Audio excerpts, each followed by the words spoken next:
Good evening.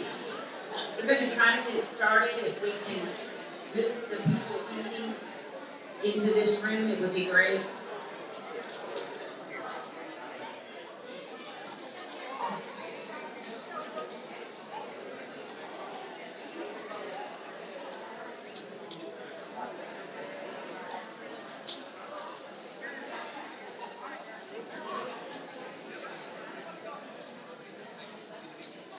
While they're coming over, I want to say a few thank yous before we actually start with the program.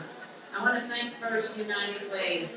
I don't know how many of you engage with United Way, but I want to tell you they do some great work in our county. And this event is being done because of United Way. They also have a great website.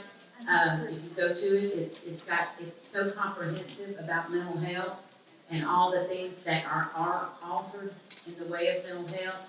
All the different organizations that come to our monthly mental health meetings, and you're welcome to attend those as well. If you'd like to be a part of our monthly mental health meetings, we've been doing them for a while. I think we call it Mental Health Coalition. Maybe we call it something different all the time. But you are welcome to be a part. We meet once a month. We do take off a couple of months in the summer. But just send me an email. I've got some cards up here, and we'll add you to our distribution list so you can come be a part of that as well. I feel like we've been able to do some really good things in the course of having that and being able to expand in the community to meet needs of a lot of the people. So just thank all of you for being here. Thank everybody that came and did your exhibit tables. I know that those have been very helpful to people. Thank you for giving out your information and your cards, and I'm sure you'll have other, you'll know about that. And also I want to thank Brian and Kelly Tam for the food tonight. Yes. It was a blessing to me, so thank you. I'll take some leftovers. And just thankful to all the women that have worked so hard on putting this together. Mary Schaefer, Sherry, there's others, and I shouldn't start naming names because then I'll leave somebody out. But thank you all. This came together pretty quick, but we need to do this more often. And there's nothing more apparent like what we're facing right now in our county to say that we desperately need to educate people about mental health.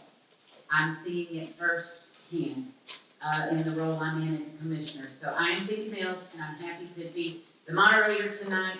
We want to get started, and I'm looking, do I see Maureen? There she's coming. So tonight our program is about the faces of mental health. And you know, we were trying to come up with a name, and it was so apparent by everything going on in our county, with our county government, how limited the knowledge base of people are about mental health. You know, they think it's a poor people problem. They think it's a minority problem. They think it's people, you know, that have problems in their families and they don't know how to raise their children, and they need to be taught how to raise their kids, and then that wouldn't be problems. You know, I've heard all of these things, you know, that it's only homeless people.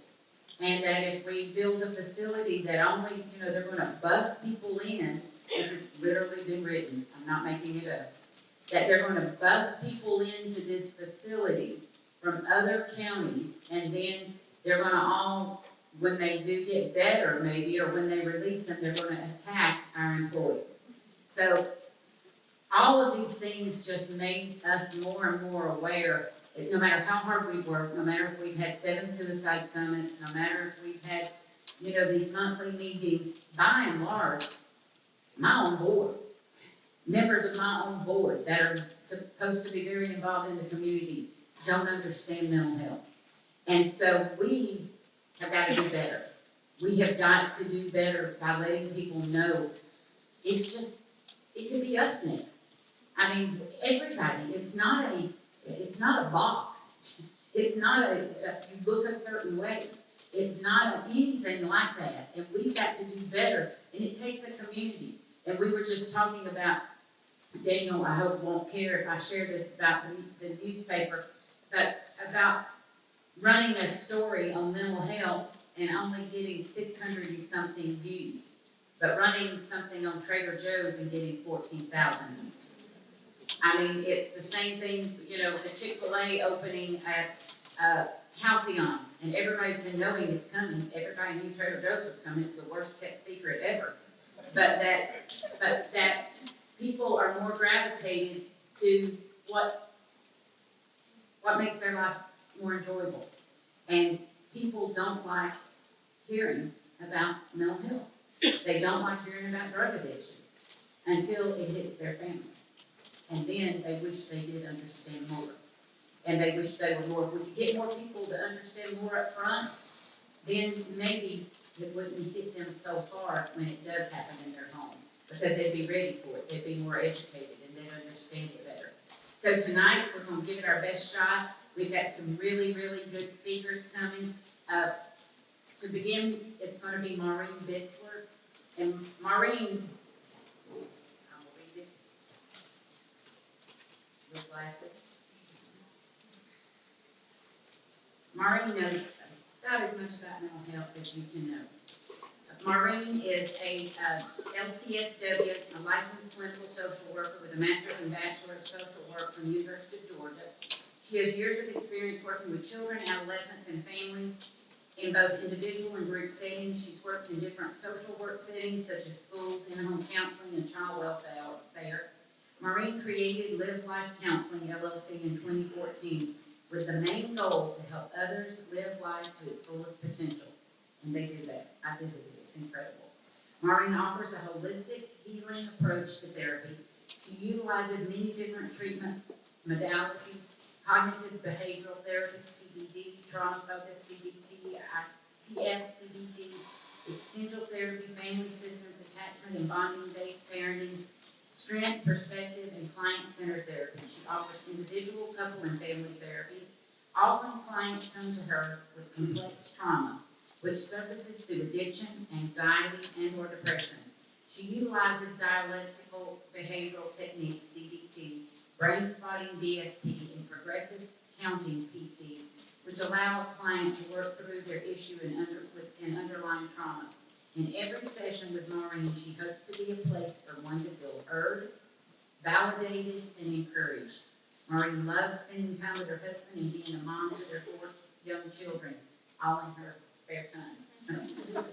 Maureen, come on up. And Maureen's going to talk about Faces Through Therapy and what she's seeing and how she's seeing the changes occur and the needs that she sees. So help me welcome Maureen.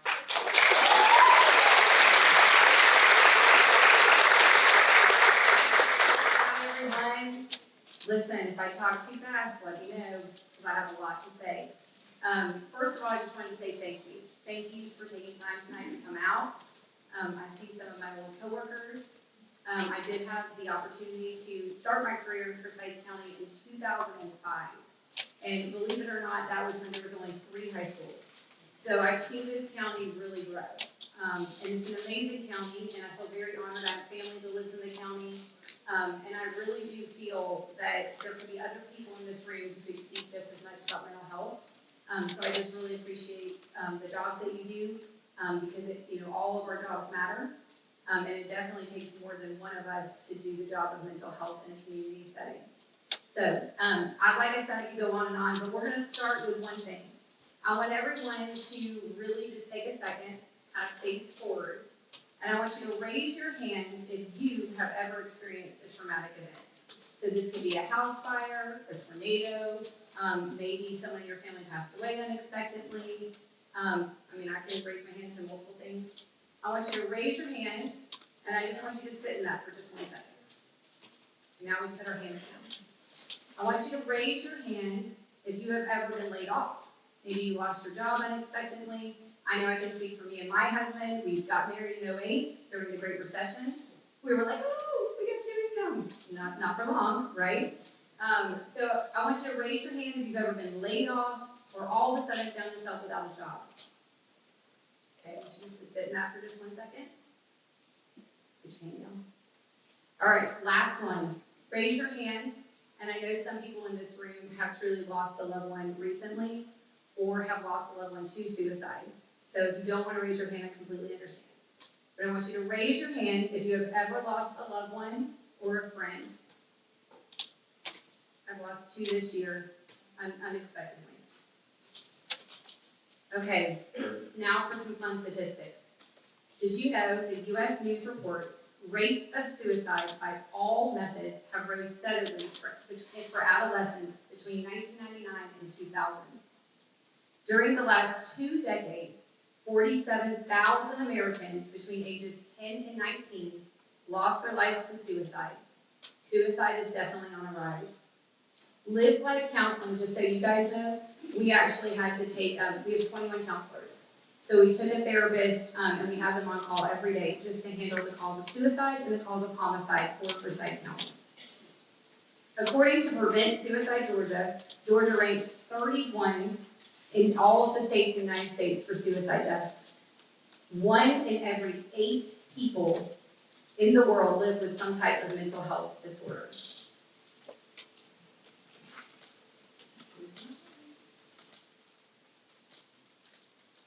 So this statistic was very interesting to me.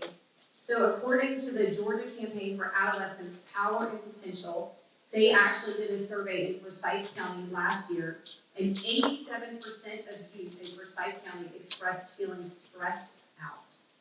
That one really sat with me. I thought, wow, I don't even know if I knew what the word stress meant when I was a child. 87%. In 2019, there was 2,778 suicide attempts recorded. According to DVHDD, suicide is more common among males in Region 2. So Forsyth County is part of Region 2. In 2019, 301 million people were living with an anxiety disorder, including 58 million children and adolescents. 58 million children and adolescents. That is a lot. Okay, so when I was preparing for this, I thought to myself, wow, I gotta say something uplifting. So, did you know that you have 60,000 thoughts per day? And that's an average. 60,000 thoughts per day. So when I was preparing for this, I thought, that's a lot of thoughts. But did you know that 45,000 of the thoughts that we experience are often negative? So, let's go back to the very beginning. When I asked you, have you ever lost your job unexpectedly? So on that day that you lost your job, and you're sitting in that pain and stress of how am I going to pay my bills, what am I going to do next, right? Somebody who might be predispositioned to mental health can't get out of it. We can't get out of it, right? And remember what I said, 1 in every 8 person has a mental health disorder. That's a lot of people, right? We have zero control about losing our job sometimes. Sometimes you can be the best worker that there ever was, and then the Great Recession happens, and you're out of luck, right? Okay, what is mental health? A mental health disorder is characterized by clinically significant disturbance in an individual's cognition, emotional regulation, or behavior. So the best, most layman way I always explain this to patients that I'm lucky to serve is you have a trigger, then you have a thought, a feeling, a behavior, and a physical response. Well, if that trigger is an unexpected event, right, like maybe you lose a loved one, maybe you fail class, right, maybe you get your identity stolen. Who's had that happen, right? It's a trigger. Then you have the thought, okay, then you have the feeling, and the whole problem with mental health is that person then thinks that feeling is what they're supposed to act on, right? They lose the ability to realize it's just a feeling. And all feelings come and go. And sometimes, like I said, the 301 people suffering from anxiety disorders, they don't understand it's just a feeling. It's just a feeling, right? And then it takes a toll on them physically because they can't get out of their feelings. And so oftentimes when somebody has significant mental health issues, they aren't sleeping, they're not able to get up for the day, right? They need help. They need help. Just like if their gallbladder randomly exploded, they need somebody to help them get better. Common types of mental health disorders are anxiety, depression, bipolar, PTSD, schizophrenia, which I'm going to stop there for 1 second. So I don't know if there's any teenagers in this room, but whenever we're doing an intake with a patient, we always say, do you have anyone in your family that suffers from schizophrenia? They say, no. Why are you asking? Half the time they don't know. The reason we ask that as mental health professionals, which I'm sure some of my coworkers can speak to this, but if you do have schizophrenia, you were born with more dopamine on your brain. If you're in high school and somebody says, hey, have a drink, you do not need to have a drink. Because when we drink or when we do substances or any kind of drugs, we put more dopamine on our brains, and we can then induce drug-induced schizophrenia. So it's very, very important that our youth understand their genetics, because nobody would ever want that to happen to them or to somebody else. So education is super important when it comes to schizophrenia. Eating disorders, disruptive behavior and dissociative disorders, ADHD and ADD are very, very common mental health illnesses. Okay, make sure we're on the same page. All right, some underlying causes of mental health. I've kind of touched a little bit on all of these things, but one is untreated traumas or adverse childhood experiences. So I'm going to talk a little bit about this. So complex trauma or adverse childhood experiences affect the brain in 3 different ways. The biggest way that it affects it is our amygdala. So if a child has had a lot of adverse childhood experiences, which are not their fault, they then grow up into an adult, and for whatever reason, their brain operates more on the right side, which is the emotional side of the brain. So let's say you cut somebody off accidentally. Have you ever had someone go crazy on you or flick you off? It really might be because they had adverse childhood experiences that they never got professional help with. Or maybe they used drugs because they couldn't deal with what they were dealing with, and then now their actual frontal cortex or the prefrontal cortex lobe is also underdeveloped. And so you have someone yelling at you and you're like, why are they yelling at me? It's because of adverse traumas and adverse childhood experiences.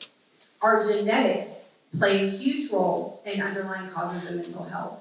And so that's why I say you always ask a patient, tell me about your family. If you don't know your genetics, then you don't know that maybe half of the people in your family suffer from depression. Just like if you had type 1 diabetes, it's the same thing, right? Maybe everyone in your family doesn't have type 1 diabetes, but maybe their brains don't produce the serotonin levels of the rest of the world. 1 in every 8 persons has a mental health disorder. That's a lot of people. Medical issues can lead to mental health and your environment. And those are things that you can't help, right? If you're in chronic pain, has anyone ever been in chronic pain? It does not help. It does not create happiness. It definitely creates a lot of distress, right? Which can lead to mental health if you are not getting professional assistance. And then untreated substance abuse and alcohol abuse. So that can also lead to a mental health disorder, or oftentimes they go together. Somebody is self-medicating just to deal with whatever mental health disorder that they have going on. So before I leave tonight, I want to leave you with some helpful things for mental health, in case maybe you are dealing with mental health issues or someone in your family is. Okay, so what can we do? My favorite thing I've ever been given, I did not create it, but Marsha Linehan, the therapist that created dialectic behavioral therapy, she created something called the please model. This is something that my kids do on a regular basis. We always check in with ourselves. Whenever we're kind of overwhelmed or maybe we're feeling a little bit down, I always ask them, okay, check your body. Anything hurting? So she says that you treat any physical illnesses. If your stomach's hurting, if your head's hurting, there might be something else going on. She says, eat a balanced diet. We are what we eat. It is super important that you do this check-in with yourself, with your loved ones, and with others. Avoid mood-altering substances. So if you're thinking that little THC pen is helping you, it is not. I see this on a day-to-day basis. People tell me that their marijuana is helping them. Their marijuana is causing them to have other issues. And they don't see it, right? When somebody has a substance abuse disorder, they are the last ones to figure that out. Balanced sleep. It's super important that you get the sleep that you need and that your children get the sleep that they need. And exercise. So oftentimes in my counseling sessions, if I feel like the person's not doing those things, we actually do them together. Sometimes people just need somebody else to empower them to really help themselves feel better. Okay. It's also very important to be self-aware. So I have to always check in with myself. I know I talk too fast, right? Hopefully you're following me. I'm very self-aware of that problem. You do need to know what brings you joy, what makes you feel happy. There's so many kids I treat and I say, what do you like to do? And they say, I don't know. If your child keeps telling you that they don't know, they might be dealing with depression. And it's really important for you to say, hey, you know what, we're putting that phone away. We're gonna go climb Song Mountain. We're getting outside. They need us. They need us to give them the direction and the boundaries that they all need. So that's my next one. Set boundaries with yourself and your children. I always say have safe sleep zones. Do not bring technology into bedrooms. Making sure children really have that boundary, right? Any child is gonna wanna stay up all night long on that iPhone. Super fun. Get outside. So a lot of people that I have been treating, and especially recently, a lot of the patients I treat are vitamin D deficient, which can lead to extreme anxiety. So it's super important that you get outside. And then, if none of these things are working, obviously it's also important to know and be self-aware to know that you're not feeling the way you usually feel and get professional help. There is nothing wrong with getting professional help. And if you go and you don't like your counselor, try another one, right? There is nothing wrong with it. It's just like if your gallbladder ruptured, you wouldn't be sitting there saying, should I go? Should I get that out? Do you think I should sit in this pain? It's not worth it. It's not worth it. So, if you guys need professional help, I'm just going to leave the last slide. There's our QR code. We did just actually create an intensive outpatient program for youth and for adults. It is for substance abuse and trauma. And we do intakes for that. You can always call Wendy in the back. She's amazing. And we always take open appointments. Like I said before, when I created Live Life Counseling, I truly created that out of the needs of Forsyth County. Our mission and vision is for everyone to get specialized care. And I hope that you have that experience if you come. So thank you for all that you do. And I hope everyone has a great night.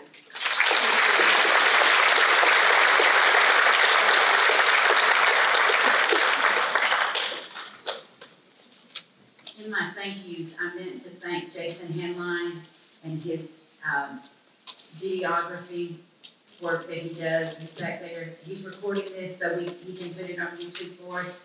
Jason's a teacher at Forsyth Central, and his sidekick, I assume, is a teacher, or maybe he's your son. I don't know. My son. Son. Okay, thank you. Thank you so much for being here. It's a very valuable service, and Jason has helped through many mental health and drug summits, so we're blessed to have him here. We're also blessed to have Mike Duncan. I did such a good little segue there. Mike is semi-retired technology entrepreneur in Forsyth County. I did not believe the semi-retired part. Who was a founder of successful private companies in the engineering, AI, and video gaming spaces, and built another startup through an IPO in the retail kiosk hardware space. In the public sector, Mike served on the Forsyth County Board of Education, was a state representative in the Georgia House, was policy director for Georgia Lieutenant Governor Jeff Duncan, and is the current chair of the State Charter School Commission of Georgia. Mike has bachelor's and master's degrees in electrical engineering from Georgia Tech, go Jackets, and holds 8 U.S. patents.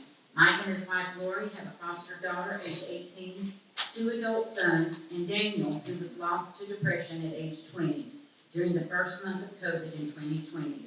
They have started the D3 Research Foundation in his honor, and I'm sure Mike will tell us more about that with the website. He has refereed high school basketball and football across Georgia for 30 years. Mike was very active in the Boy Scouts with his now grown sons and led 5 different 10-day adventure trips of high school age boys on backpacking and canoeing expeditions. He serves on several nonprofit foundation boards, and Mike has been a part of one other suicide summit that we had, and I just appreciate him being willing to come and share through his pain with other people. Thank you.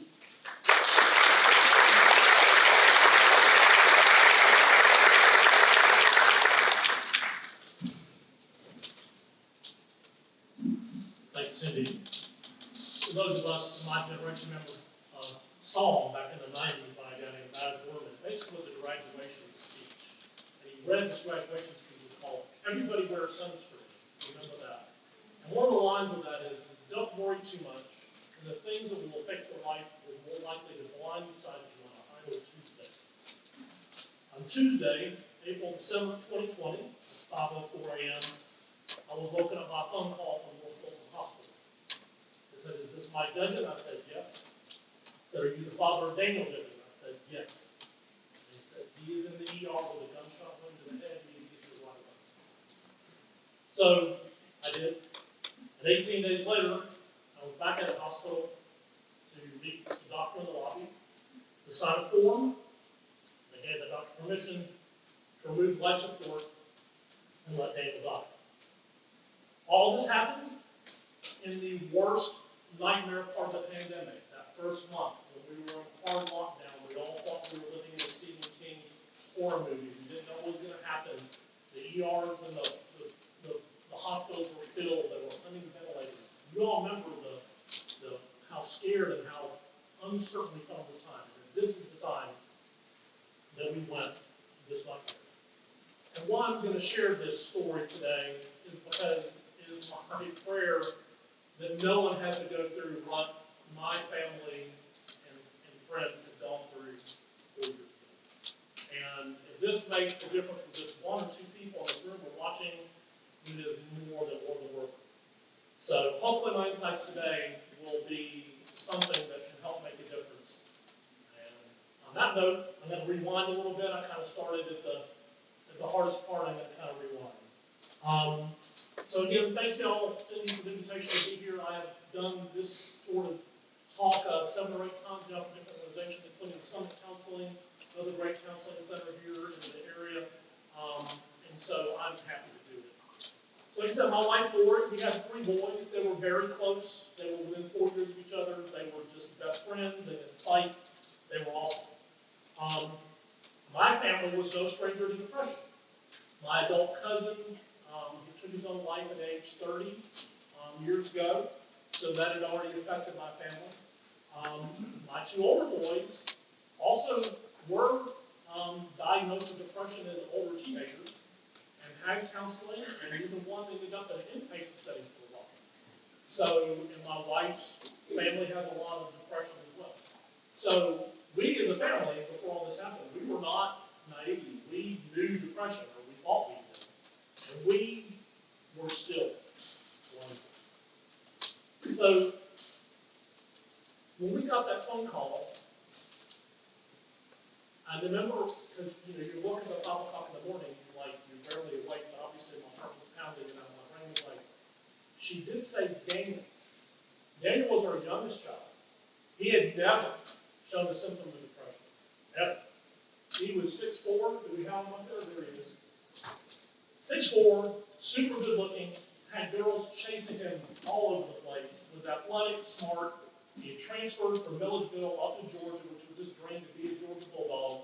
He was in the Terry College of Business, doing great, and was just living large. He had all the friends. He was the center of his friend group, the kind who organized all the people. And we were so thankful. We're going to talk. Wow, we are so happy that Daniel doesn't have depression. We've had to struggle with our older boys, but Daniel, he's doing great. But what it turned out is that he was really good at hiding. And unfortunately, that's the case you find is that there's people who suffer outward and there's people who suffer inward. When he died, we asked his best friends, from 1 to 10, how surprised were you? Every single person said 10. Because Daniel, he was a Lambert graduate. Like I said, he fun-loving smile and the center of his friends' attention. There was no objective reason for him to be depressed. You look at it like, why would you be depressed? You have all these things. It's been alluded to that depression causes all things, and it's not just rich, poor, successful, unsuccessful. It is a universal problem. But here's what I think may have gone on with Daniel. And this is echoing now in a big way around this country and around the world. So Daniel was at UGA, and in March, when the pandemic hit, he came home. Obviously, everybody came home. So all of a sudden, he went from friends, happy college, and now he's stuck at home with mom and dad, nobody else in the house. He loved to work out. I think he took out a lot of his stress in the gym. No gym, that's all closed, you're locked in the house. All of a sudden, remember also, what was the news like back then? It was apocalyptic. Everyone's gonna die, the economy is over, we're never gonna recover. If you remember, everybody thought the news was playing up how terrible everything was. So imagine you're a 20-year-old young man hiding depression, and now you're like, oh, it's COVID, and the world's coming to an end, there will never be a job, and it's just a nightmare. And we have no doubt that that probably played a part in his decision.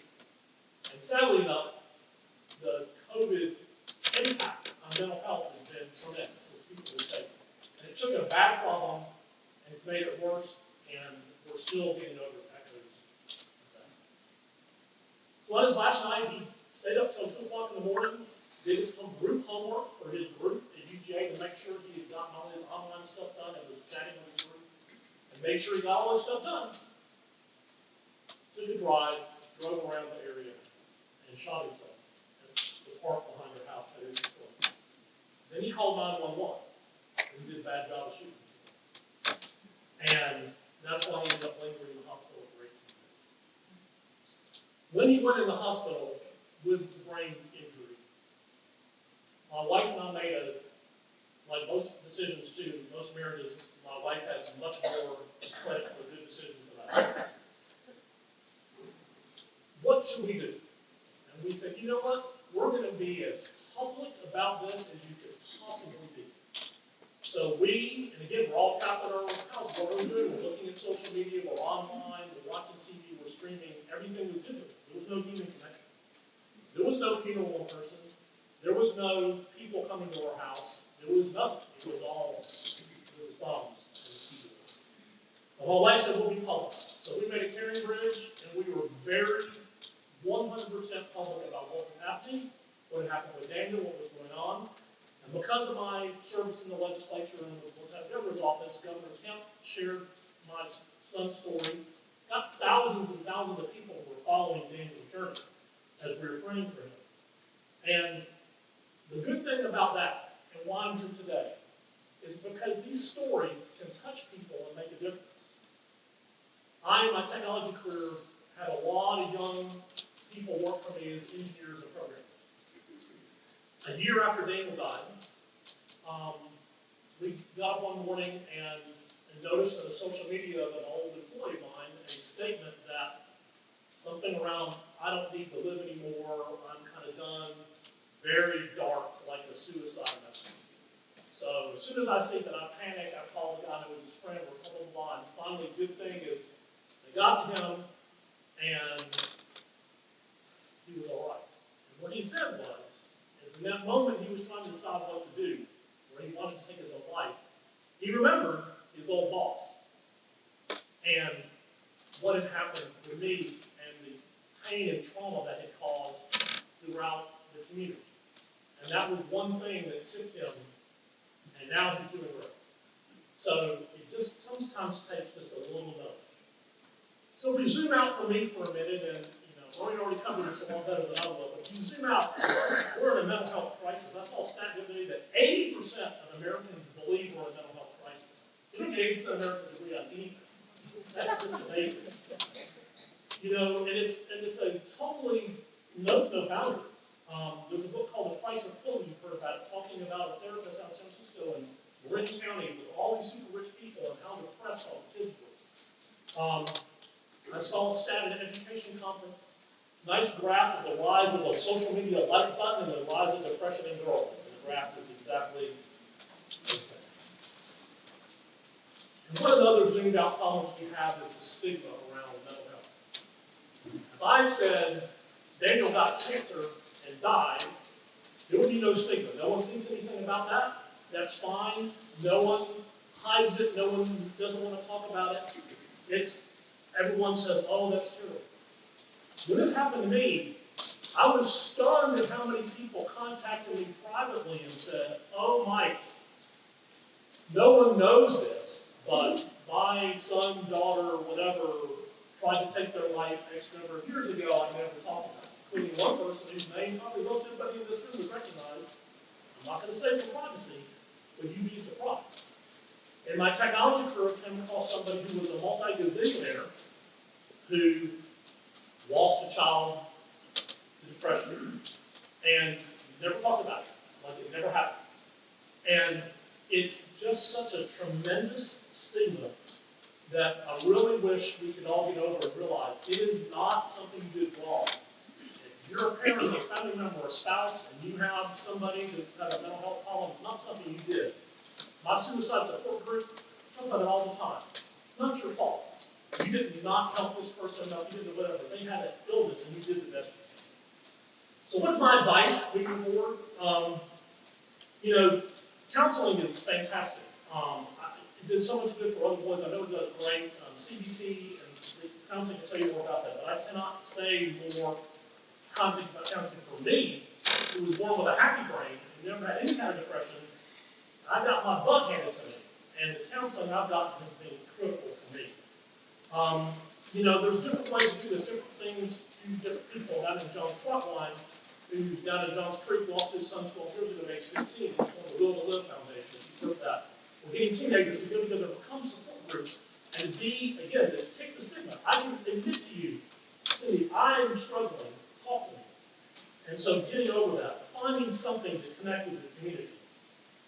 With me, being a scientist, engineer, nerdy kind of guy, what my wife and I did is founded the D3 Research Foundation, which we raised a lot of money towards research, towards root causes, and really kind of going behind the scenes on depression.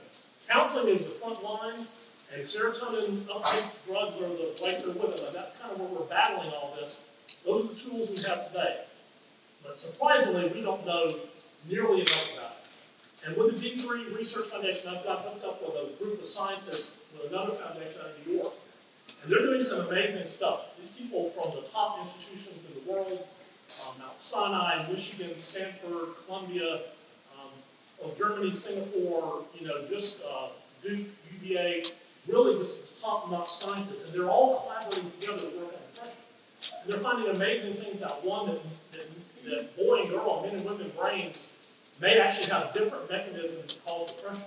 There are different kinds of depression in mental health. It's not all one thing. Different people can go very different paths to cause depression. They have these really interesting experiments with rats where they breed depressed rats, which is sad, but better the rats than the people.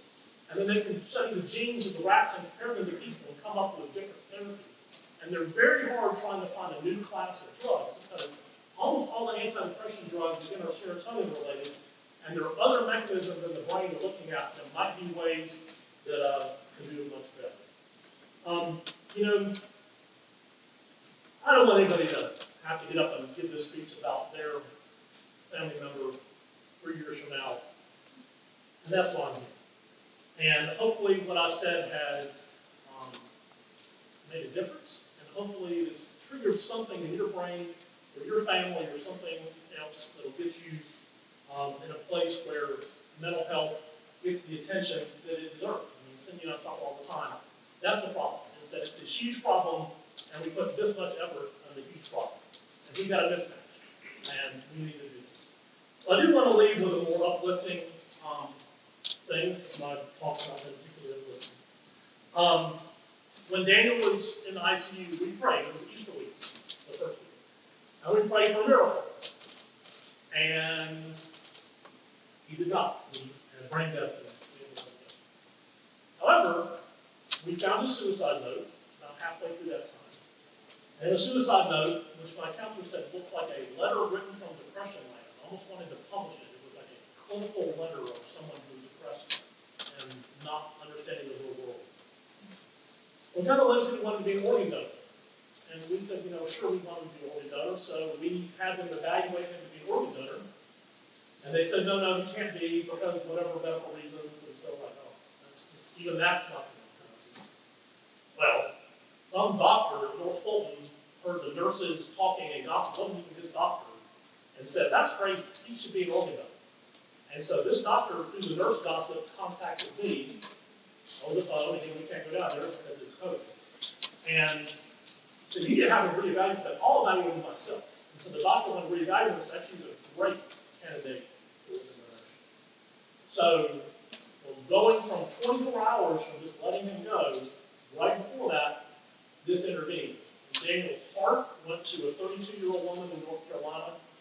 His 2 kidneys and his liver were donated. And a year and a half ago, I met Merle Weatherford of Dawnida, who got his liver. And Merle, and I wrote about this in an online thing, it turned his life around, as most people, and he doesn't mind me sharing this because he shares this story. He was an alcoholic, and he destroyed his liver, and he was destroying his family, his daughter, and his wife. And when he got this liver, he's turned his entire life around. His daughter said, "Thank you for giving me my father back." So we did get a miracle.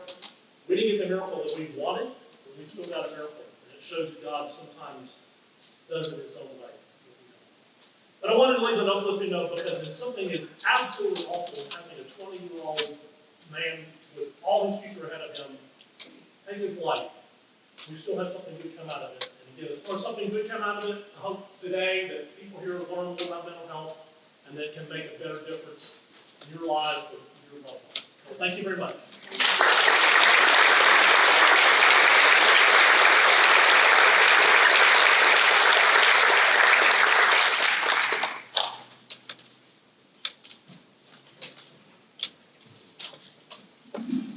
I have had people say, even my own family, "Why are you involved with this mental health? Why is it so important to you?" I want to show a brief little video of, I have been in office just a couple of years, and the Lamb family that lived just a mile north of me called, desperately looking for help. And I don't want to tell Reagan's story for her, but I want y'all to watch. This was 9 years ago. And I asked Reagan, would she share her story to the Board of Commissioners? The saddest part of all of this, and I do think we've made, I don't want to sound like we've not made strides, because we have. I say our county's doing a lot of good things. A lot of good things in the school system, a lot of therapeutic things. Our co-responders units here tonight, we're helping a lot of people that we were not helping before, shining this light. But I give Reagan credit for bringing me to be able to see the need, because I didn't see it before. And I feel like everybody in this room needs to look at Reagan, to look at this little girl, because she represents no telling how many little girls in our county right now at that same age. And we all have to vow within our hearts that we'll do whatever we can to make it better for the next 9-year-old girl. Or it might have been 8 when it started. So if you will play the video, and then Reagan, you can come on up.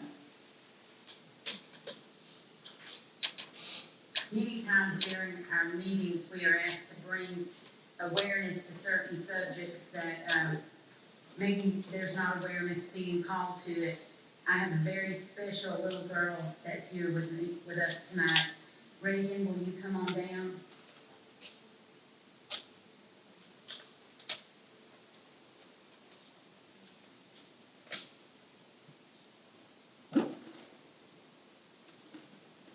As she's coming, I want to tell a little bit about Reagan, and she's going to do a speech for us. Reagan is 11 years old, Reagan Lamb, and she's in 5th grade at Silver City Elementary.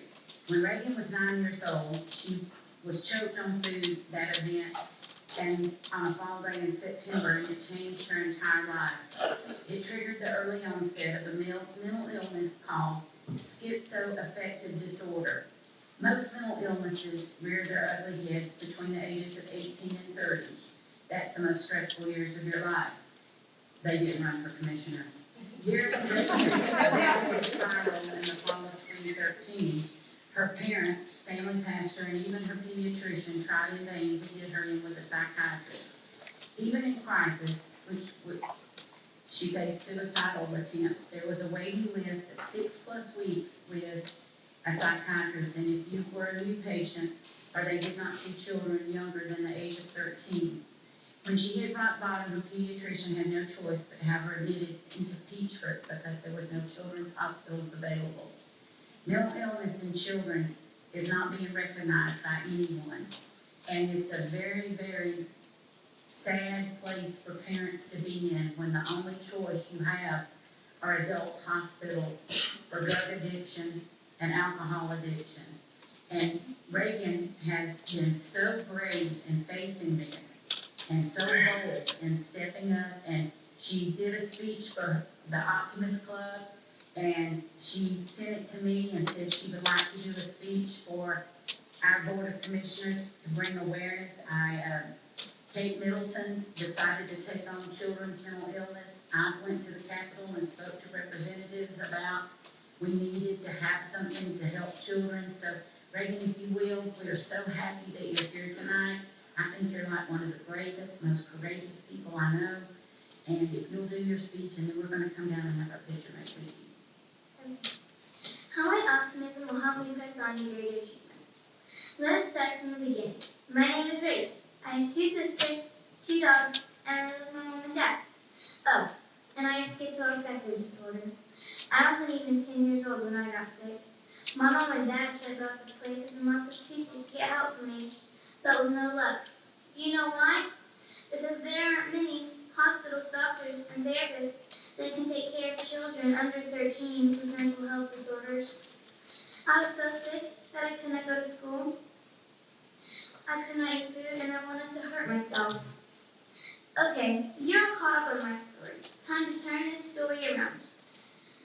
It was a really hard time for me, and I was scared and I felt depressed. I don't want anyone else to ever have to feel like that. In the words of Dr. Seuss, a person is a person, no matter how small. I want everyone to talk about it. No secrets, no shame. That's the way I was made, and I will own it. My mom says I have to. There are programs to help the old, the poor, and the animals. We have to have programs, doctors, and hospitals that will take care of children with mental health disorders. There will be a place that moms and dads can go to get help for their children. I will go all the way to the President of the United States if I have to get help for children like me. We are people too. My goal in life is to make laws that will help all children with mental health disorders and to make sure at school they are treated good. Because you know that sometimes kids are mean to other kids who are different. So all you need to know is, my name is Reagan. I am an awesome kid, determined to turn this terrible thing that happened to me into something great. And will I succeed? Yes, I will indeed. 100% guaranteed. Kids with anxiety and depression or any other crazy things, I'll move mountains for you. So be your name, Baxum, Bigsby, Brave, Mordecai, Allen, Mant, O'Shea. You're off to great places. Today is your day. Your mountain is waiting, and I'll help you all the way. Thank you.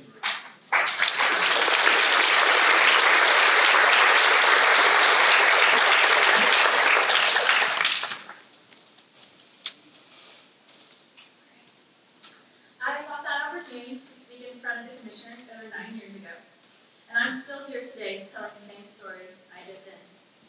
I was a kid who felt lost and alone, and doctors turned me away because I was too young.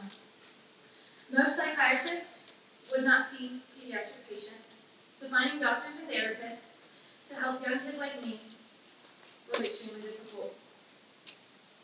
Forsyth County is one of the wealthiest counties in the nation, ranking at number 16. There's really no excuse not to have mental health facilities for children in this county. It breaks my heart to think another 9-year-old child is struggling with a mental health crisis, and they're having to struggle like I did. My parents and I felt hopeless and alone. And after trying to take my own life, I was admitted into Peachford.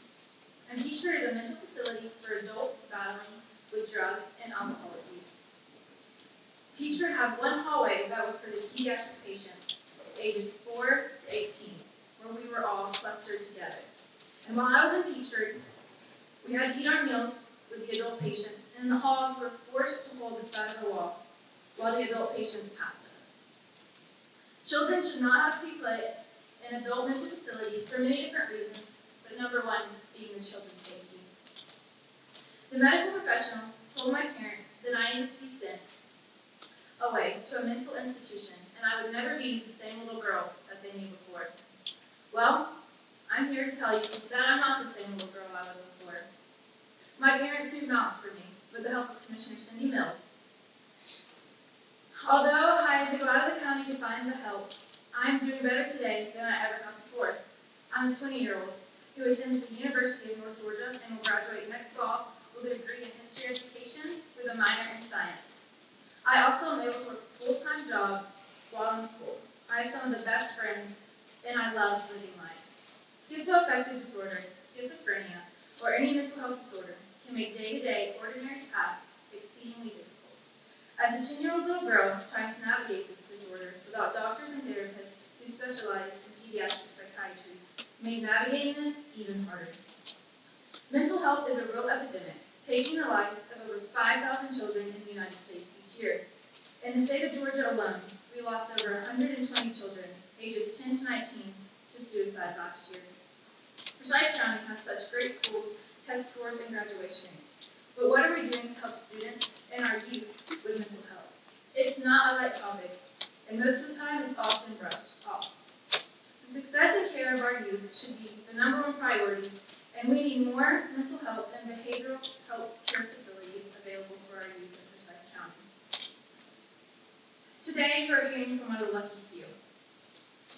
One of the ones who are actually here to tell their story. One of the few whose story ends with a positive outcome. A blessed individual who was able to find help and turn a horrible situation into a chance to change the world for others. Now, do I still have days I struggle? Absolutely. But who doesn't have those days? We need more pediatric, behavioral, and psychiatric care for our youth here in Forsyth County. I implore the 3 commissioners who voted to stop the ARPA funding for the whole health building to reconsider, because a 9-year-old little boy or girl like me deserves a chance to grow up and not become a statistic. Because a person is a person, no matter how small.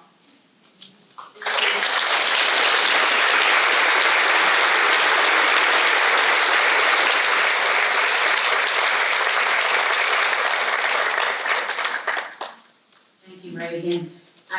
With Reagan, after Reagan had contacted me, I'm good friends with Linda Cole, that's way up the food chain at Showa, and I'm good friends with Lynn Jackson, and I asked, would they meet me at Tam's and have dinner, and we had a conversation about Reagan and why there was no help for Reagan, and Linda explained to me that that children's health care needed to have that before they could get funding to do anything with mental health, there had to be a question that would be asked by our state legislators. And I called Kevin Tanner. Who would have thought Kevin Tanner now over DBH then? But I called Kevin Tanner and I asked him, I told him Reagan's story. Just so happens Kevin Tanner had a rental house just across the road from the Lambs, so he knew the Lamb family. And Kevin said that he wanted to talk to the Speaker of the House and see if they could start and ask the question. So it had to start small, but I can truthfully say, Reagan, you could have influenced House Bill 1013 because it did come later from that. And so, is 1013 enough? No. Have we made great strides? They put $200 million more last year. I see Carter Barrett back there in the back, and thank you for that. But it's still, we've got to get it down to a community level too. We've got to offer more services. And I want to touch on what Reagan brought up because there's a lot of untrue things being said about the mental health facility. And it is something that's very much on our mind right now. I feel like some of us do nothing but talk about it all the time. Back in 2021, I was chair of the Board of Commissioners, and we received $47 million in ARPA funds. That was federal money that was sent to our county. It's now being portrayed, called Forsyth County money, which it is Forsyth County money, but it came from the federal government. It did not come, all money comes from taxpayers in some way, but that was how it came to us. And we voted 8 times to spend the money, different votes that pertain to mental health, different votes that we called it later. First, it was called a Crisis Stabilization Center, because that's really what it does. It stabilizes the crisis. It's not an institution. It's not somewhere people go and stay indefinitely. It's typically a 4 to 7 day, when somebody is in crisis. It was planned meticulously by the way our state's set up. This is confusing to some people, but you have DBHDD, that's over developmental disabilities, all kinds in Georgia. And then you have your community service boards that are divided up by region. And in our region, it is AVITA that is in charge of that. That means if we were to do a center, AVITA would be the operator of it. And AVITA would assume all liability of it. It wouldn't be, that's another misnomer that said, well, the county would be responsible, and the county would have that liability, and that's not true, as long as the state were to run it.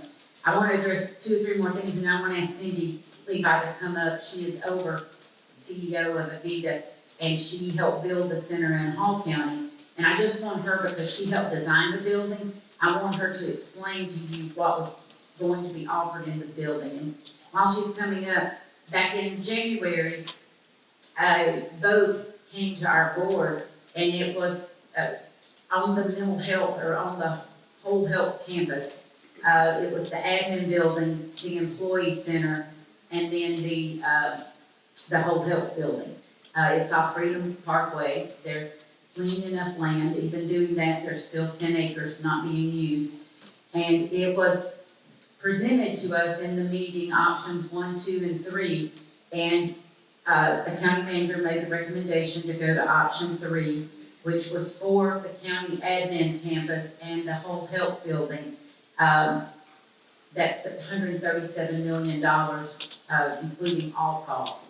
And to leave out and not do the mental health facility. It's been an ongoing battle. It's caused great friction on our board. It's caused a lot of distrust, because there's a lot of things being said that are just not true. One of which is that Kevin Tanner said this, the DBHDD, and Kevin Tanner was our county manager when this building was planned. So I want you to remember that. I mean, Kevin Tanner was who met with Cindy and planned the building. The bid came in high for the building. That number has been all over the place.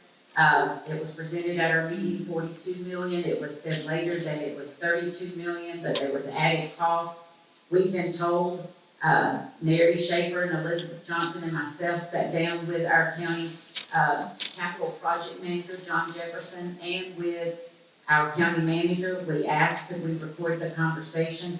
That's how bad it is right now, that everything needs recording, because what you're told one time and what you hear the next, it's not the same. And so in that recording that's available to anybody who'd like to hear it, John Jefferson said that building could be built within budget, which would be $29.5 million is what we have left. The county has expended $2.5 million on the design, but that did come from taxpayer dollars. That did not come from the ARPA funds. $17 million was spent out of the ARPA funds on running infrastructure for our sewer, for commercial, to help our tax base, because honestly, we thought that we could do the mental health facility within the $30 million that we had offered. So I wanted to ask, Cindy's working on it, but I wanted y'all to hear from Cindy, since she helped create the building. She is over the building in Hall County. I wanted her also to talk about, the problems. It's been said that, that people will get out of that facility and then they'll attack other people. Cindy never had that happen in Hall County, and she's been operating it 5 years, I believe. There's been a big thing, people saying that we'll be bringing those people from other counties here.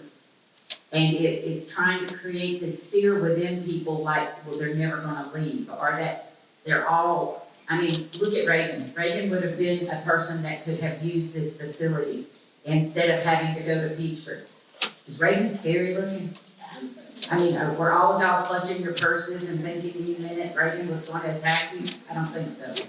But they try to make it be the fear-mongering, like treating it like it's those people. It's like Mike was talking, the stigmas that go with it. And that's what makes people not get help. And it's like, well, you're bringing all these mentally ill people to our county. No, they live here. They're here right now, and they're needing help right now. And my argument and what I've said publicly, would you not rather have those people getting help than being here and not getting any help? We have had in our school system we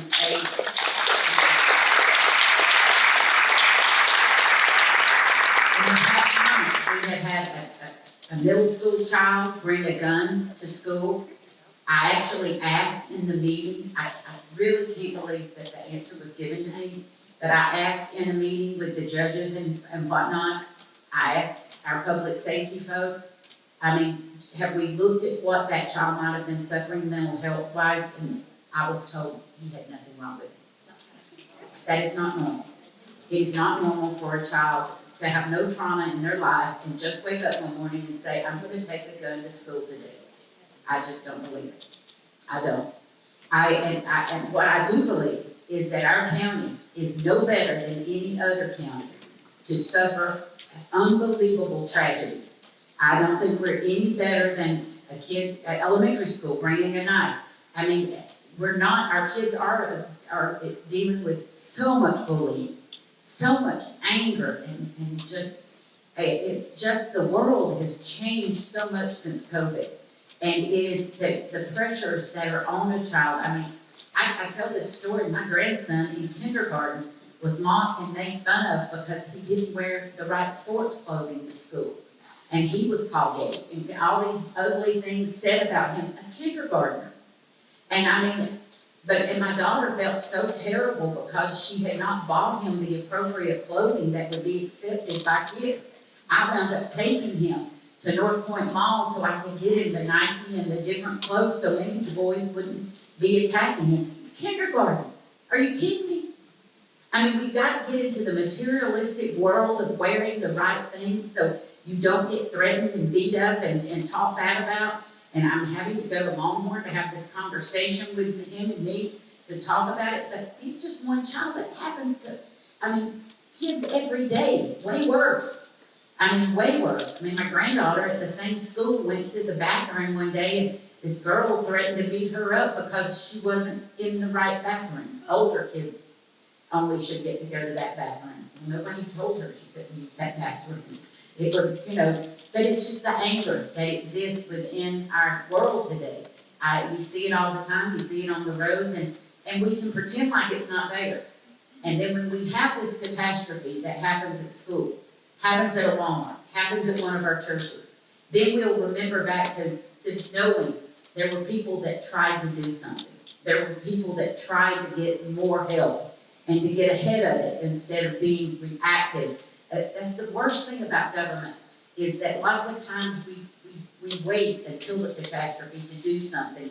When we have the money, 2021, we've taken 8 votes, we made the commitment. I look out on this crowd and so many of you that are a part of the mental health community and how much you see this and live with it every day and how much your hopes were so excited that this was happening. And the day I said they took a vote to not do it, I mean, literally, I had people crying. People in tears because they were so hopeful that this was going to be an answer because they're so overwhelmed. They're having to send kids. I'm looking back at Mike in the back of Full Circle and having to send kids out of state for help because we have nothing. And one thing, we formed a stakeholder committee. Cindy was on it. A lot of you in the room were on it. We were supposed to meet 3 times. We only met twice. And I truly believe that it was stopped because the evidence was so overwhelming that we needed a facility. I don't believe that, I think the mind was already made up that they didn't want to do a facility. And because they kept hearing it over and over again, and even last week, I know Mary's put together a letter to go to our Board of Commissioners because my fellow Commissioner, Carrie Hill, and I were on that committee together.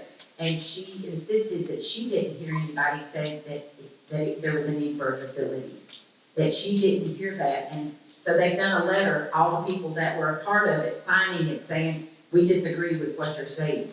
Because there's a lot, we've got wonderful counseling services. We need more, but we've got a lot of good counseling. The school system's got 20-some counselors.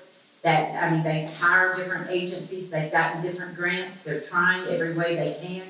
But Subova gave an example that 9 girls in a South Forsyth, I get told constantly, you do know that's the richest district in the state, right? Okay, now I'm gonna start listening more. But that's the way it gets told to me all the time. But the richest district in the state, 9 girls elementary school were self-harming. One girl got asked to leave the group that they were having therapy with because she was telling the other girls they're not cutting deep enough. That's elementary school. That's in Forsyth County. That's in the land of rich and plenty, and it's happening. It's happening to those girls, and we need to pay attention. We've got this call for help. We're hearing it. I'm hearing it from the people that work in it day in and day out. And for us to turn a deaf ear is such a crying shame because we know the need is there. So, Cindy, if you will, could you tell a little bit about the building and how y'all determined it? I'd like for you to address how this building would be different from Peachford if it were to go forward and have 2 different, the adults and children. Thank you very much, Commissioner, and thank you all for coming this evening. First of all, if you look at the next slide, you'll see this is the diagram of the proposed whole health center. Now, if you look in the green and the yellow sections, those were set aside for the Department of Health. And so it has been decided that that would not be part of the building, but the rest of the building includes, in the foreground, an outpatient clinic, a 24-hour walk-in facility. The part that jumps out on the left side would be a child and adolescent unit. And then the middle section would be an adult unit. It would be safe and it would be secure. And so that's what the proposed building looks like. So on the next slide, I have to say that there have been a lot of questions raised. So one of the questions is, can a crisis center be built for less than $29 million? Well, the answer to that is yes. Why? And how do I know that? Well, because a similar one was built in Gainesville in 2021, including all furniture, fixtures, and equipment, all included for $12 million. Yes, we know that the cost of building has gone up, but it has not gone that high that it has more than doubled. The next question, will people be hanging around outside the building in the evening? Is there a concern over that? Should we be concerned for our safety? No. People will be entering the building 24 hours a day seeking treatment, but discharges occur in the morning, not in the evening, and no one is discharged to the street because all guests are either picked up by family upon discharge or the Avita staff actually takes them to their new home or their new treatment provider. Well, if there were people that were hanging around outside and that you had to be afraid of, wouldn't the elementary school that's located directly across the street from the Gainesville facility have concern? There's no concern there because that doesn't happen. Another question, will Forsyth County residents have access to the facility? Well, yes, of course. If a facility is located in Forsyth, then it will primarily serve Forsyth County residents.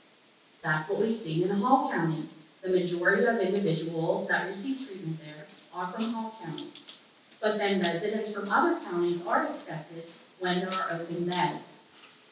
Think about that for a second. There have been Forsyth County residents that have received those services in Hall County. Would Forsyth want to close their doors to anyone else that is seeking help? Next slide. Next question, will the facility serve individuals with insurance or those without insurance? Well, as the operator of the facility, Avita is a contractor with the state of Georgia to primarily serve those without insurance and Medicaid recipients. But an individual in crisis, regardless of their insurance status, would not be turned away. Those with insurance do have several other treatment options. They may choose another provider that is in network with their insurance company, but they would not be turned away in their time of crisis. And how much will it cost to seek those services? Answer, the cost is zero for those without insurance and Medicaid recipients. And those with insurance may be subject to a copay based on their insurance agreement, but you kind of expect that. And then the last question, will there be a secure entrance for those transported by law enforcement? Yes, there will be an area called a sally port where law enforcement can drive right in. It's a big garage and the door is closed and it is safe and secure. Next slide, please. Would it be a beautiful facility? Of course it would be. Here you can see the outside of the Gainesville facility. Next slide.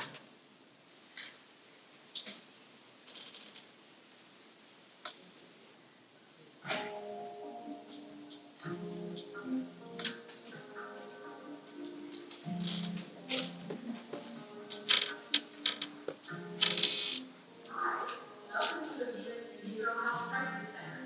I'm here for you.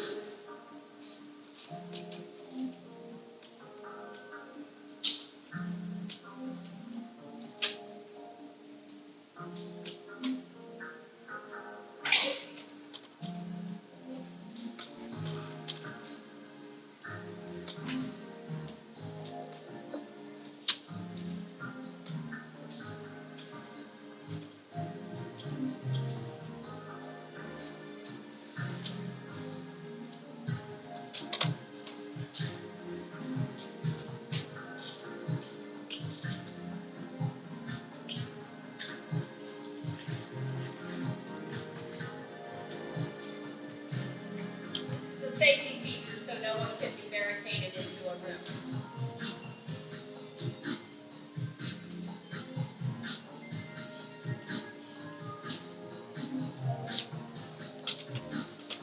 When a person enters the crisis center, they take a shower and all of their clothing is washed so that we're sure that it's nice and clean for them, and so that for those people that may be coming that may have dirty clothes and that type of thing, it's just a good feeling for them to put on fresh, clean clothes.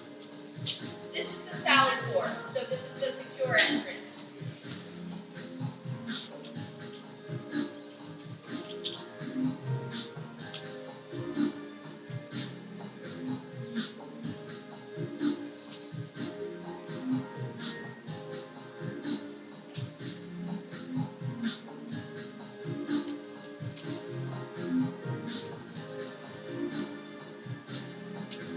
The 23-hour observation area is an area that can be utilized for an individual that perhaps needed to start medication, and we could observe them for a time period just to make sure there weren't any adverse reactions. During the time that they would be there, a safety plan would be developed and a wellness recovery action plan so that when they left, they would have the support that they need.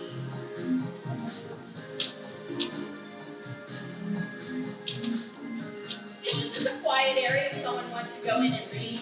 Those rocking chairs are really comfortable.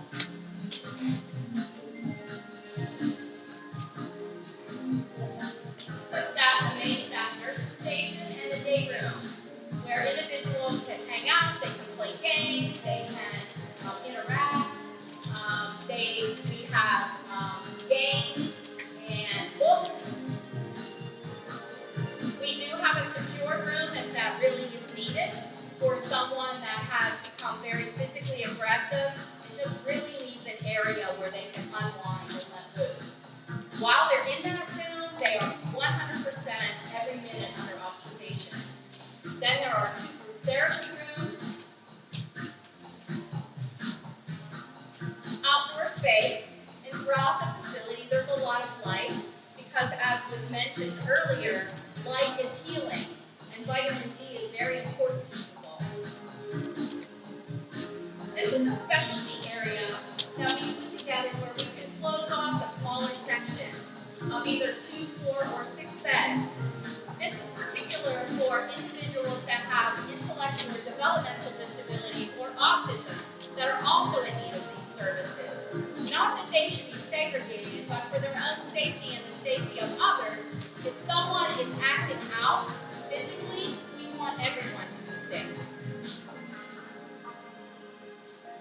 And this is a typical bedroom.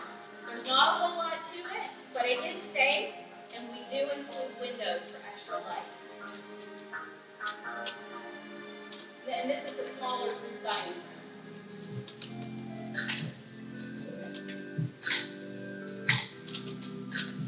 All safe, anti-ligature, so that there's no risk to the individuals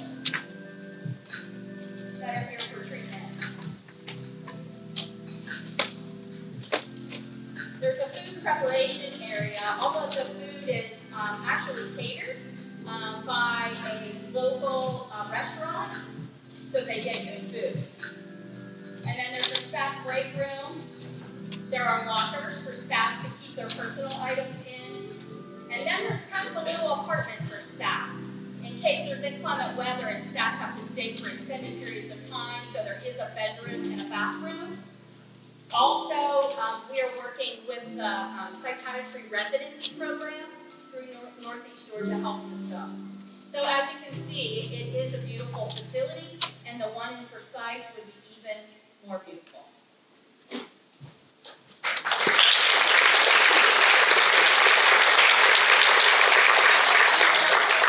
Pictures. So updates from when that video was taken.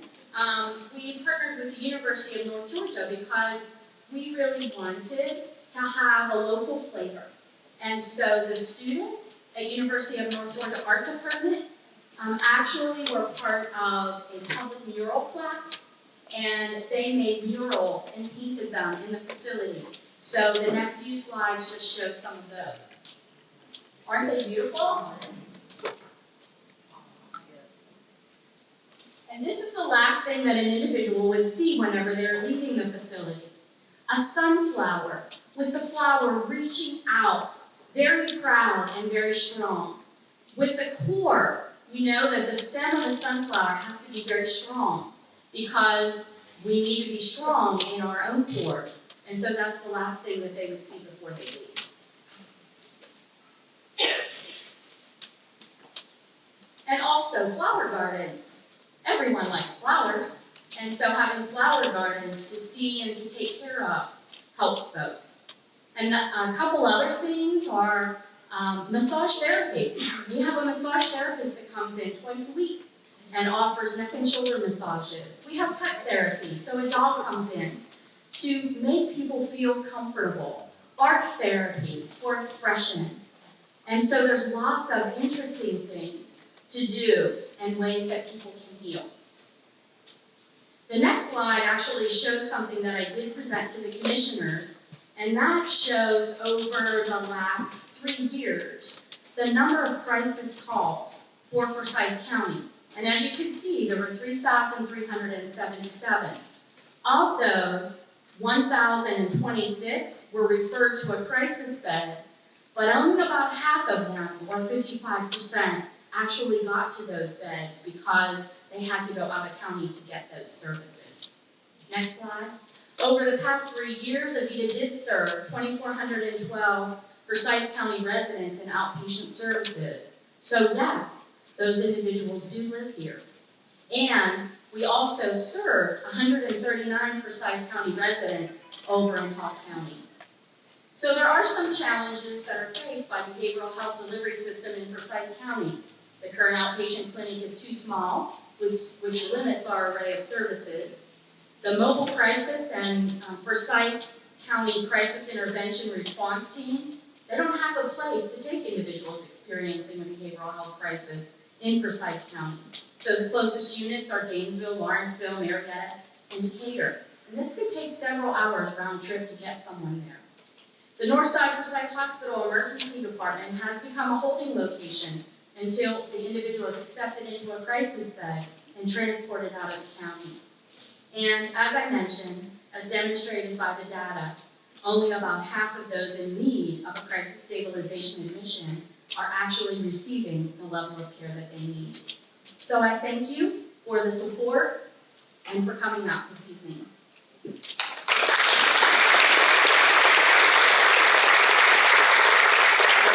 So we said we'd be done at 8 o'clock. It's 10 till. I just want to take another moment to thank everybody for coming again. If you've got everybody that participated, I think Maureen might have to leave. Maureen, leave. No, she's back there. Feel free to talk to any of the people that are here that spoke, to ask any questions. we wanted, maybe I got time for a couple of questions. I've got a hand up. I was saying that people that have guns should have a gun safe, and that should be mandatory. And any kind of handgun that's put in hunting or something like that, you get them safe. But regular knives, you can just put them up in the drawer and then you get those black things that hook on so you can't get them. Thank you for that. Anybody that knows they've got somebody in their house that's suffering from any type of mental illness should put guns away in a very safe place. Definitely. But the whole gun thing is another subject for another day. Any other back there? Talk loud. I'm just curious how many wind up in jail because there's no place else to take them. Do you know what the statistics are on that? Terry Mike can tell us, he's over our co-responder unit. I do know that because of our co-responder unit, we have been able to cut that number 50%, correct? So having that, and for those of you that don't know what a co-responder unit does, it has a clinician that's a part of the team. Avita does that. It has a component that's law enforcement. We did have a component that was a peer specialist as well. But they're doing incredible things in our community. They're getting a lot of calls, and they know that there is a great need for it. They average 1 suicide call a day. I've heard Terry say that before. Is that correct? I don't want to say anything wrong, but they are able to, the greatest impact they are making in the community is that they're creating trust. They're creating a relationship. And so when that family, and you know, mental illness is not just the person, it's the whole family. It's everybody. And so when they create this relationship with Terry and his team, they are able then, seldom ever is there one call. You know, it's a reoccurring thing sometimes, and it's calling, and they know it's a trusted source that they can get help, and having that clinician. And we now have a second team that's in place, and I'm blank on your name, tell me. Ashley. Ashley has a background with children at CHOA, and so that has been a real needed component, and hopefully, I mean, we've got data that suggests we need 4 teams, so I know that they'll be continuing to add, and they have compassionate hearts. I love the peer support because they really went out into our homeless camps, and yes, Forsyth County does have homeless camps, and they went into the homeless camps. They helped them get, you know, dental work, or helped them get baths, haircuts, you know, just different things, job-wise, hoping to help them to build that trust and relationship to be able to get back up on their feet. All right. Got time for one more question? Yeah. So, we have the meeting of what can one individual do for Forsyth County? Well, I look at Reagan, one individual that reached out. I think that if everybody that has a heart and a concern and thinks this is a good thing, they should write their commissioners. I don't think they're hearing. In the beginning, they heard from a lot of people, but I'll tell you, and I'll give you an example quickly. Our chair wanted to do an ordinance on grass cutting. I'm giving you this, though, to give you how people make a difference. They put forth the ordinance. It was literally measuring grass, over 10 or 12 inches, whatever it was, but it was measuring grass. And it went out, and it was going forward to public hearing. I had grave reservations about it. I went along and voted for it to go to public hearing. That didn't mean I voted to do it, but I went to public hearing. So I just put it out on social media. I mean, I wanted to see if there's going to be a firestorm. I wanted to get the firestorm before it came to public hearing. And I put it out there, and oh my, I wish people cared about mental health as much as they care about the grass. My post got shared from my personal, not my campaign, my personal Facebook page 186 times. I've never had anything shared that much. I mean, there was 350 comments that almost all said, stay out of our business. we can handle the grass cutting. But I can share something on mental health, and I do frequently, and it just doesn't have the same punch. But what I'm saying to you though is, our chairman walked into that next meeting, and I'm not even friends with him on Facebook, and word had got back. I put it on the local site, and I mean, it got shared a bunch of times. And he walked in the next meeting, and he asked for it to be removed from the agenda, and for it to be added to the consent agenda. So voices do matter. People matter. Their voices matter. Their stories matter. I requested a 2-hour listening session on February the 5th. That was the most individuals. We had people that had, had attempted suicide. We had people that lost their children to suicide. We had all kinds of professionals. Showa's head mental health person was there, Dr. Constantine. The head of NAMI was there, and yet I felt like it was me trying to tell my daughter when she was young to clean her room. It was just not listening. And it was a listening session, but nothing came from it, no matter how much was told the need was there. In fact, it was told the need was there so much that then it got repeated. I didn't really hear that there was a need. So it's been very disheartening. All right, one more. I have one more question. Of all the people, when asked how many have been affected, how many have lost someone to suicide, I'm just curious for the cameras and for social media and for going back to the commissioner, would those same people that raised their hand be willing to walk across the stage and tell who they lost? Would that make a difference that the people that are in this room need those resources available? It's too late for Reagan, well, it's not too late for Reagan, but it's too late for some of us. I lost my son Kyle. Jerry lost Carl. Diane lost Lisa. All these people, have them walk across and say their name, that there is a need. And they put it out there to the public to get the votes. They got the votes, and now they turn their back on these same people. I don't disagree with you, but I don't know that they'll ever watch the video. I think it's much more impactful to write them yourself. I think it's more impactful to come to the meetings because they can't hide from that. If you're at the meetings on Thursday night to speak during public comment, I'm just telling you, I'm disheartened.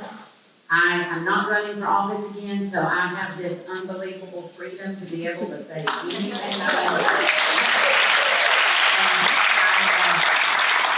I just hate to see us lose this opportunity, because when will we ever have $30 million fall in the lap of the county again? Yes, ma'am. What reason are they stating for ignoring us? People from other counties, it's all the stigmas we've repeated here tonight. That's all come from commissioners, but people from other counties, that Commissioner Simonson said repeatedly that it will be full on the day that it's open. Okay. I mean, but that there'll be no place for a Forsyth County resident to go. And that's been told over and over again that that's not true.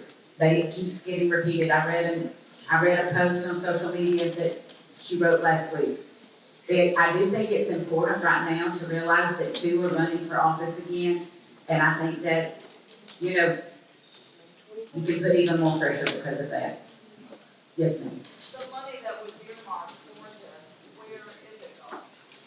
They haven't said. I asked, were they going to try to put it toward McGinnis Ferry widening because of the gathering coming?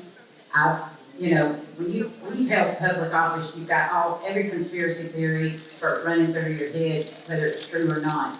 I have heard it said that we're doing an intake and a discharge into Lake Lanier, and that's like $150 million expenditure. And I have heard that they're going to try to put money, which is, to me, you put $30 million toward a $150 million debt, and that's just a drop in the bucket when you could use that $30 million for saving lives right now. So it's just a different way of looking at it. They just have a lot of fears. They're fearful that, it'll be just a destination drop off for vagabonds, for people. It's really those people. It's just that attitude, those people. All right. So it is 8 o'clock, and I promise we'd end at 8. Thank you so much for being here. I hope you all have a good day. Sister